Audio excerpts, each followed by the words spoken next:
Hilary, thank you for joining me on the Brewed for Success podcast. Been a bit of a challenge, you know, we've filmed this on Friday last week and then Don't get me realised that my camera had ran out of storage, so that was really not a vibe for Friday afternoon, but hey ho. These things happen. We roll the tapes, we go again. Yeah, that's it. It's the glitz and glam. So Hilary, how long have you been with us now then? So senior recruitment consultant in the Leeds office. So yeah, how long for?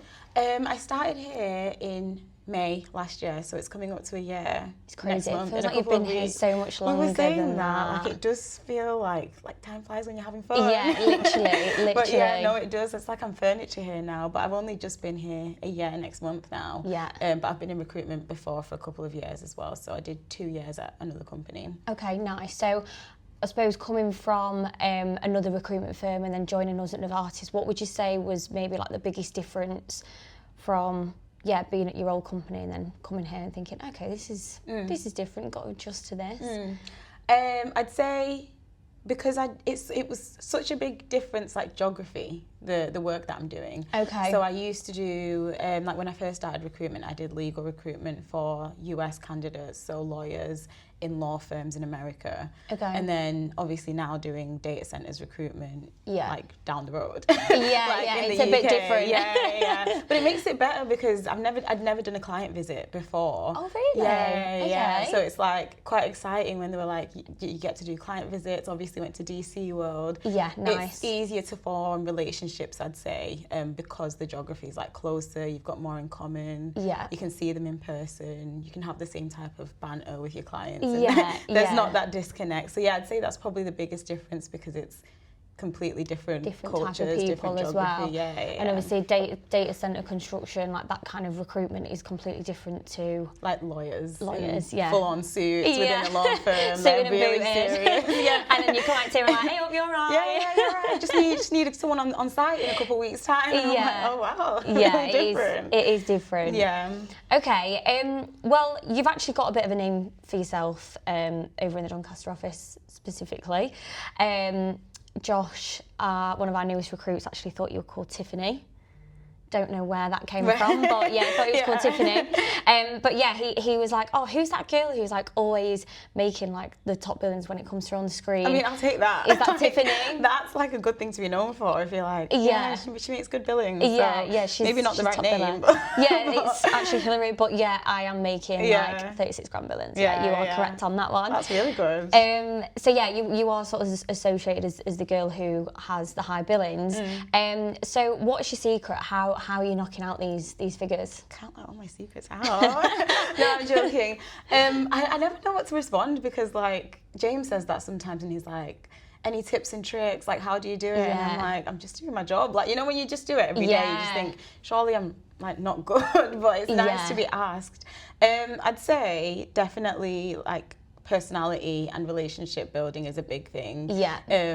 Because like people buy into you as a person and I think I used to, maybe because also coming from a law background, I used to put clients on like a proper pedestal and be like, oh my God, I'm scared to talk to them. Yeah, like these big scary people. Yeah, and I'd be really stiff and I wouldn't be myself. But now I think it comes a lot more naturally. Yeah. And I form a lot more relationships and it's a lot more casual now when speaking to clients. So it's like they'll give you a JD and they don't even realise they've given you a JD because you're like you're having a normal conversation. Yeah. So yeah, I'd say that's probably the biggest like secret, tip that I'd have is just being yourself and forming relationships. Yeah, I do think, you know, people may not like to admit it, but personality plays a massive part in being successful in recruitment, in my opinion. Obviously there is elements that you teach, but I think attitude, personality is just something that people, you've either got it or you don't. Do you know what I mean? Yeah. And Tiffany's got it. Tiffany's got it. She knows what she's doing. Yeah. But yeah, no, I mean, it's a good secret to have because it's not as though you sat there kind of like tactically trying to work out how to do it. It's just something that naturally comes to you. So it's a massive compliment to you, to be fair. So yeah. Okay, so if you had to change your careers, I'm not going to say that you want to change your careers because obviously she loves her job, but if you had to change your careers tomorrow, what completely, utterly random job would you choose? It wouldn't be so random though, because I'd still want a job that's the same but not the same. Yeah, like still like, oh, I still want to talk to people. I still want to have like relationship building, that sort of thing. Yeah. But I'm after your job, girl. Like, I'm after that marketing role. Now that you've got your promotion, maybe just go into your team just below you. Yeah, you know? that's it. I'm like, Paul, I need somebody to come into the team. Yeah, thank you so much. Yeah, To be fair, probably could do with somebody else in the team, but yeah. Put me on. Because I'm always doing that anyway, like company nights out. Like, we've got our end of quarter this week. Yeah. They're all fearing for it. They're like, Hillary's going to come out with her camera. Yeah. And I'm going to be like taking pictures. Like, and just stand there, natural please. Like, we need to get some content. Yeah, I feel like I'd have a lot of fun with it. And like, you see like celebrities when they're doing the marketing and everything, and you still get to be involved in talking to people. Yeah. And it's sort of sales related in a way. 100%. So, no, it is definitely. I think one thing with marketing that people don't realise is there's such a connect between marketing and sales, and if the two don't align, then it's like it's disconnected. It's so disconnected. And it's just not going to be successful. So, okay, I mean, I'll take that. She wants my job. Sure. Sort of leading on to that then, because I suppose it is a little bit similar. What did you do at university? Maths. Why'd you ask? Interesting. I did actually know this because I got a little bit of inside scoop from your lovely colleagues. I wonder which one. Rio, specifically. Name dropping it. He did want to get his own back after, you doing the same to him on his podcast episode. But yeah, he really can't understand how you've got a degree in maths, because he basically thinks that you can't do maths. Just putting that out there.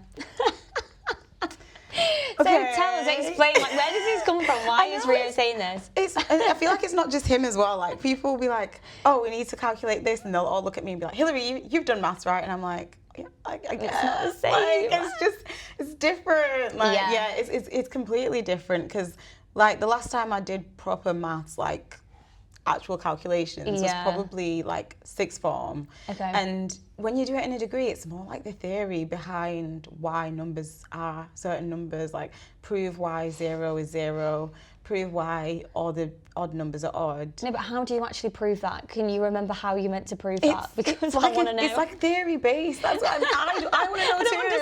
I want to get it. I was like, what? What are they asking me to do? I just thought I'd be doing some calculations. Yeah. So just letting the whole Leeds office know that I do have a maths degree, but I don't know how to crunch numbers that well. Okay. I know how to do percentages. Yeah. And that's to collect commission and know what my fees are going to be. I mean, that's all you need to know, really, as a recruitment consultant. As long as you can work out the percentage of the fee and you know what commission you're going to get each month, then... Exactly. And why do you think I'm doing this instead of, like, accounting? Like, I don't want to do maths every day. No, exactly. That's not fun. Exactly. And also, you're not going to be speaking to people either, I'm assuming. You're just going to be sat in an office, just, like, crunching numbers. Yeah, it's not a vibe. It's not what you want to be doing in 2026. No. Okay, this is a completely random question that I needed to throw in there, because I usually ask people this on a night out when I'm really, really drunk and I just want to know. You're exposing yourself. Yeah, I just want to know. I'm really, really drunk. It's such a random question, but death row meal, what are you choosing? So you get a start, a main, dessert and a drink. It'd be so random though. Like, it'd be like little bits of everything, because I'm here for it. I'm going out, so I'm like, you know what, might as well have my favourites. Go out with a bang. I always get wings, like chicken wings as a starter. Yeah. Like, go to, like, I feel like it's a popular starter choice, isn't it? It's like a little stomach liner. Barbecue ones though, like sweet, sticky, like barbecue wings. Yeah. And then sushi, like something palate cleanser, bit fresh, but really high quality sushi, like restaurant. Not we've a got Tesco meal deal. Yeah, not a Tesco meal deal. But we've got a tattoo just around the corner. I'd probably be like, order me some tattooing. Okay. Whole sushi platter. And then dessert, like chocolate brownie with ice cream. Really like nice warm fudgy. Yeah. Oh yeah, warm. It has to be. You know when they've gotten like cold and they're a bit stale. It's like I'm dying. Yeah, make sure it's a good. Give me that warm fudgy brownie. It's up to standard. Yeah, and then drink. You know what? I might go for like an alcoholic one. I might. You know what? Like, I'm going out. It's your last meal, and it goes well with like sushi, I'm thinking like a lychee martini. Have you ever had one of I those? don't think I have, you know. It's like my go-to when I go for like a drink. It's like lychee, like yeah. And it goes really good with sushi as well because they're both quite fresh. Yeah. And like just light. refreshing. Yeah, yeah, like not light too and heavy. fresh, yeah. I used to really love a porn star martini, and now they're just way too sweet for me. They're really sweet. Like, literally, as soon as I drink it, I can feel like my teeth going furry as I'm drinking it. Like I can feel it. Yeah, I can feel the fur on my teeth. I mean, I say that, but I'm like, I'm one for sweet drinks, so I can't How really. many, Today, I've gone with 2. 2? It's tea though. Okay, but I'm not enjoying it. Oh, she's not enjoying it. Okay, she's like, she's sipping it like, I'm trying. I needed 2 more in this. Yeah, but normally it's a bit, it's a bit more. Yeah. I've heard 5 sometimes. It used to be 5. It's down. Okay, from 5 she's got to it down. 4. But it was 5. Once upon a time. Once upon a time, it was 5. Is someone trying to get in? Yeah, it looks like it. Oh no. Okay. Next question. So I know you love a holiday. I do. So if you could only recruit from one place in the world, where would you choose and why? From like people from there? No, like you're allowed to recruit. And I get to live there? You get to live there. Like this is where you're living. Okay. But it's where obviously you're doing your job from. Yeah. Do you get me? Yeah. Australia. Okay. Just because like, everyone does it anyway. They're like, I'm going to go do a year in Australia. And I never got to do it. So I'm like, you know what, why not? And the weather's gorgeous, always obviously. Nice, yeah. We do have winter months, but even still, I don't think it's as cold as it's and unreliable as here. So yeah. Yeah. And I think it'd be easy to recruit into because everyone who you speak to like wants to go to Australia and the weather's nice. They're like health is wealth. They're very I think their way of life is. I mean, I like like the gym and I like working out, and I just think it'd be a good lifestyle to live. You get to go to the beach like. Yeah, all the exactly. time. Finishing work and just being able to go to the beach and just like unwind after a day at work is just, that's my idea of a very nice day out. Can I just say, very nice day out. But yeah, no, I agree. And I think as well, like people always say, don't they, that moving from England to Australia is like a really good transition because it's actually quite similar. Yeah. And I could have my lychee martini on the beach. Yeah, like, win-win. Sushi. She's got sushi, like a little picnic, like nice little sushi, I'm like lychee it martini. now, like just if James ever wants to let me like work remote. Yeah, like can I just move to Australia? Like I promise I'll still do a good job, but just don't want to be here. I'm here for that. Okay, so if you could swap roles with anyone in the business, who would it be and why? I mean, I feel like I know what you're going to say now because she wants my job. Yeah. I'm like, not to like gun for it again twice in the last 5 minutes, but I think I'd go into marketing. She'd go into my job. I'd take your job. Okay. Because, it's just because every other job, like everyone else is a recruiter, realistically. So, like, I'd be doing the same job, and I really enjoy data centers and like. What I'm doing there, I know it quite well. Yeah. So I wouldn't want to switch to another, like to do another desk and do recruitment again. But then I also wouldn't want to be like a director because the pressure. The pressure is getting worse. It's getting worse. Like it's already getting worse at this level. Imagine higher up and you have to manage like the whole team company. Of people. Yeah, no, thank you. Yeah. So I Absolutely think not. I'd be a marketing girlie, and I'd get to go on like all the end of quarters, take pictures of everyone. Yeah, like, she can come join me. Yeah. I understand what you're saying with that as well because also I think your sector that you recruit for. It's high fees as well. I'm not really seeing anybody else coming through on the screens that are like matching your fees. You'll get the odd like overseas one, but I think realistically, all the ones that you were doing seem to be higher than like the other sectors within the business. Data centers is really lucrative. Like I see some of the salaries sometimes. I'm like, maybe I want a job in that instead. Literally. If you had to compare everyone in the Leeds office to a cartoon character, who would they be and why? That's a good question. That's like a thinker. I know, you've got to think on that one. Okay. Right. So, trying to think of like their characteristics. So James, because he's like the manager and he's like about his business, he's about the money. Yeah. I'd go with like Mr. Krabs from SpongeBob, because he's like just like about the money. He's like he wants to see the results, but he's also like got a bit of a soft side. Like he's a girl dad. He loves his daughter. Yeah. So probably go with that. Good mix between the two. Yeah. With Hannah, I'd go with Kim from Kim Possible, because oh my god, memory unlocked. similar. She's like a girl boss. She's just like. She's doing kickboxing as well at the moment. Yeah, she said she's going to Thailand. Yeah, she's going to Thailand for a kickboxing camp. So I'm like, she's got a bit of that fight about her. She could fight some villains. Yeah. So I'd go with that. And she's also like naturally ginger, so it's like matches, makes sense. Gonna get my own back on Rio now with this one. Since he decided to get a little dig in there. Feels like it's a tit for tat now. I'd say he's like Stewie Griffin. Family Guy. Because one, he's the baby of the office, so it's like, duh, he has to be the baby. Yeah, he's going to be thrilled. He's going to be thrilled. He's always like, I'm so mature, which is another Stewie Griffin trait. Like, he's always like, I'm so much older than my age. I'm so mature for my age. He's a bit sarcastic, got a bit of like sass. Yeah, he doesn't like being called sassy. He doesn't like the sass. But I'd say, like Stewie Griffin. Jamie is another girl dad, so I'd go with what's he called from Despicable Me? Gru, yeah. Because he's got 3 little girls, similar, close to Jamie. Jamie's just had his 4th, but little girls. He's just like a bit grumpy at times. A little bit moody now and again. A bit like that. So definitely like Gru from Despicable Me. Okay. Who we left with? Ben. Ben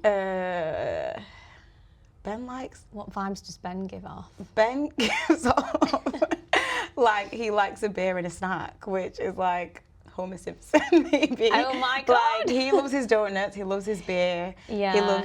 He's just a chill guy, like mellow vibes. So I'd go with Homer Simpson. I'm not sure how much Ben's going to want to be my friend after that. When he hears we'll that have to regroup after the pod and see what his thoughts are on that. But I'd say that. It's chill guy. Chill guy, food. just like, There's no other character for it, He's just like chilling, he's just mellow. Okay. And then we've got Kate. Kate, I'd say Kate and I would be like combo, like together. Okay. Because that's just how we are, we just come as a duo. Yeah. Like when we go to like in the building, we have these month-end party celebration things. Yeah. And every time I go without Kate, it's like, where's your other half? And we're like, the evil twins. Yeah. So I'd say, have you watched Bratz? Like the Bratz cartoon. Yes. Yeah. The girls with the plasters on their nose. Yeah. The evil twins, like love very that. glam, very What were their pink. names? I can't even remember them now. The Tweevils. The Tweevils, I don't remember their actual names, like their individual names, but they're a duo. They're a dynamic evil duo, and I think that's pretty accurate. Yeah. Okay. No, I feel like you've done pretty well to think of a character for each of those, because that is quite difficult. Some people might not be so happy though Yeah, when they hear it. Sorry, Rio, but they're the facts. This is what it is. Just the baby of the group. Yeah, that's it. Okay, so I heard that, you love a party. Yes. Like a Prosecco or maybe a bottle of Prosecco. For just me? According to Kate, yeah. Just dropping me in Kate's there. words, not mine. She is always the one who's like, let's get a bottle, why not? Yeah, but they're the kind of friends that you need sometimes, aren't they? Financially, like, makes sense. Yeah. So if you could plan your ideal end of quarter event / party, what would that look like? Obviously, in party fashion and holiday fashion, combining the two. It'd have to be somewhere abroad, like a party holiday, like a party holiday destination, like Ibiza. Yeah, it's got to be Ibiza. Everyone would be down. Ben loves a party. Kate loves a party. Yeah. It would just be good vibes. Yeah, 100%. And like a full weekend away. Yeah. Go for some drinks, go for some parties. parties. Yeah, exactly. Exactly. I agree. We'll so probably good. need the Monday off though to recover, but we can speak to Abby on that. We can get her to just get it sorted. Yeah, organise a nice little abroad end of quarter. That would be absolutely stunning. Exactly. To be honest. Bring the Donny lot along. Like, let's all do it. We can all go. No, I'm fully down for that. Okay, so what is a placement that you're particularly proud of, and why did it stand out to you? Have to go for the big one, obviously. It's got to be the big one. It's got to be the big one. Yeah. So with a company that it's a new company that we like bought on from just doing more spec. So that billing was around 39k in euros. So big billing. Juicy. It's a Good, juicy nice, one. juicy billing. And it was overseas as well. So it was like for Germany, for a candidate over there, a director position. But it was like really hard to get my head around at first because I got the JD and I got it for the UK, Germany and France. And then I sent my usual candidates that I work on, which is like the director candidates. And I sent a short list of like 4 candidates and I was like, I'm that girl. I know all about directors. These candidates are going to be perfect. I'm going to get 4 interviews. And he rejected them all. And he was like, oh my God. Yeah, it was weird because he was like, they're too technical, which is what I'm used to working is like the technical roles. That's interesting. But because it was a director role, it was very like operational, strategic. So that's what they were looking more for. Okay. And they were looking outside of data centers as well. So it was just like whole new ball game. Yeah. So that was for the UK. And then I had to do that for Germany as well. So figure out who all the main developers are in Germany, what sort of terminology they use. Like it was a lot of research put into it basically, like finding. And then I found one, I think he only interviewed one candidate for Germany actually. And he was like, love him. I don't even want to like take any time to think on it. I'm going to put him forward to the directors like next week. And then it all happened really quickly, got the offer. And now he's like the benchmark, because I still work with the company now. And he's like the benchmark of like, we want a good candidate. We want him to be exactly like that guy who you put in for the director position. So I've set my standard a bit there. No, because I'll send them and they're like, is he worth interviewing? Because if he's not like them, then he's not going to be worth interviewing. And I'm like, oh my God. Like you can just go around and find like 10 more of the unicorns. Yeah, exactly. That's the thing. Like 39 grand billing. Like, yeah, that's going to take a lot of work. Yeah. Credit to you though that, you know, you've literally found that unicorn candidate and then now like you've really set the bar high for yourself. Which is great because surely your clients can be thinking, right, I need another role. I'm going to go straight to Hillary, Tiffany or Hillary, which, you know, who knows. Can be both. But yeah, it's good for you that, you know, he's obviously seen the, you know, the quality of candidates that you send over a 10-10 and he wants more of them, girl. He wants more. He did say that. I met him at DC World and he was like, the candidates that you put through, like, really good quality. So again, it's like a proud moment when you get good feedback from your client. And they do come back, like he's come back and given me more roles as well. So it's like a nice feeling. Yeah, no, I can imagine. It just shows that, you know, you've done the job really well and he's like, okay, I want more now. And it's like, okay, credit to me. Let's go. Yeah, no, that is really good. Okay, so last and final question just to wrap things up. What advice would you give to somebody looking to join recruitment? I think sort of following on from that, because that was like a big learning curve, I'd say be ready to learn, like be willing to learn, be eager to learn, be hungry for it. And then also back to like at the beginning when I said the personality thing, like letting your own personality do the work for you and like building the relationships, being forthcoming and just being yourself. So I'd say those are the big tips that have helped me is I'm just really want to learn, and I think that's a really good thing. I think when people come into recruitment a lot of the time, they've got preconceived ideas. They don't really expect everything that's going to happen because you can never it's a big learning curve. I think if you've never done the role before, the expectations that you're going to have of the role are never going to be anywhere really near that. Then you're going to come in with this misconception, and then you're like, oh, actually, I shouldn't have come in with that sort of thought process because it's going to be completely different. So so big learning curve, learning and being yourself and having a good personality and forming relationships. Yeah, no, that's perfect. I 100% agree with you, and I think you know, like we said earlier, you can't teach personality. So, no, I agree. Yeah. Well, perfect. Thank you ever so much, Hillary. No problem. Thanks for having me. We finally got there in the end. In the end. Oh my God, I feel like I can breathe. I know. I can bring that in.